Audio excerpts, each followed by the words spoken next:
It struck me that I think the argument against the capture of dolphins is really strong, but it struck me that the alternative, which will be, swimming with dolphins and whale watching, is probably more expensive for the ordinary, person. So I'm just wondering if you were to try and get the ordinary family or people to try and support your cause, they probably would say, yeah, I support your cause, but they would think to themselves, yeah, but I'll still pay to go watch the at Resorts World Sentosa. So what would you say to convince them otherwise? It's all yours today, Rick. I'm not sure I understand the question. Are you saying that people go whale watching and also want to see a dolphin show? Well, they would think it would be too expensive. They wouldn't, because it would mean going abroad, getting on a cruise, and it's infinitely, definitely more expensive. I think I understand your question. Yeah. I heard that today from a journalist.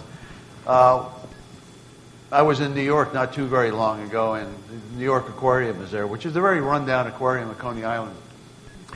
And she was saying, well, if the dolphins weren't here, all of these kids from the inner city would never get to see a dolphin. They can't afford to go whale watching and dolphin watching. And that's true. And the reality is you can't always get what you want. And I think,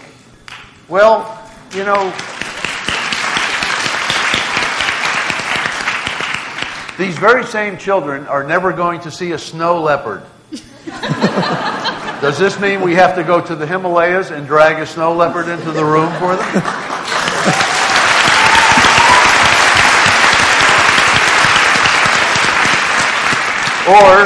Or do we teach our children to control their desires? I think that's the most important thing in saving this planet, controlling our desires. That's the key to it. My 6-year-old has no need, does not want to go see a dolphin jump through a hoop. She doesn't need to see a dinosaur. She loves dinosaurs. No.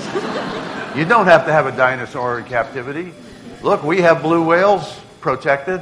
They're not in captivity. So you don't have to have animals in captivity in order to appreciate them. You only have to look at Japan. Japan has 50 dolphinariums. 50. More than all of Europe, in a country the size of California.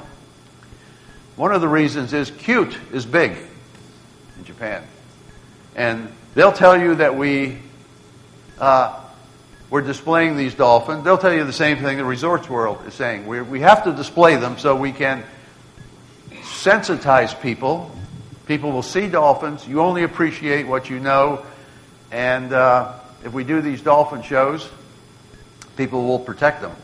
Well, 50 dolphinariums translates into more than 100 million people who have been through those dolphinariums in Japan. They're now sensitized, they're educated, and they're going to protect the dolphins. Well, I was at the Cove 2 weeks ago, and I couldn't find one out of 100 million people. So there is no connection between a dolphin show and conservation. It doesn't exist. It's about Winter, a dolphin with a prosthetic limb. I'd like to hear your thoughts on the film and also on the conservation aquarium that he's being held at, which is, I believe, Clearwater Marine Aquarium, which is right down your alley, near Tampa in Florida. So basically, I'd like to hear your thoughts on those two things, the film and the project itself. Well, and whether we should feel guilty watching the film, I guess. I'm not sure I'm going to see it.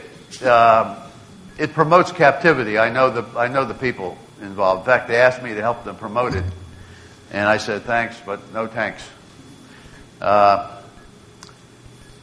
It's definitely going to promote captivity. Yes, there is a rescue that took place there. It's a very moving story, and that dolphin can't be released into the wild. But that dolphin, Winter is his name, can be taken to a sanctuary where there's natural seawater and live out his life with quality and dignity.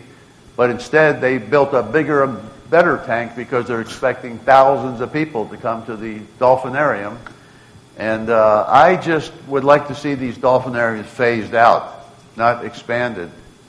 So, but I haven't seen the movie, as I say. Thank you.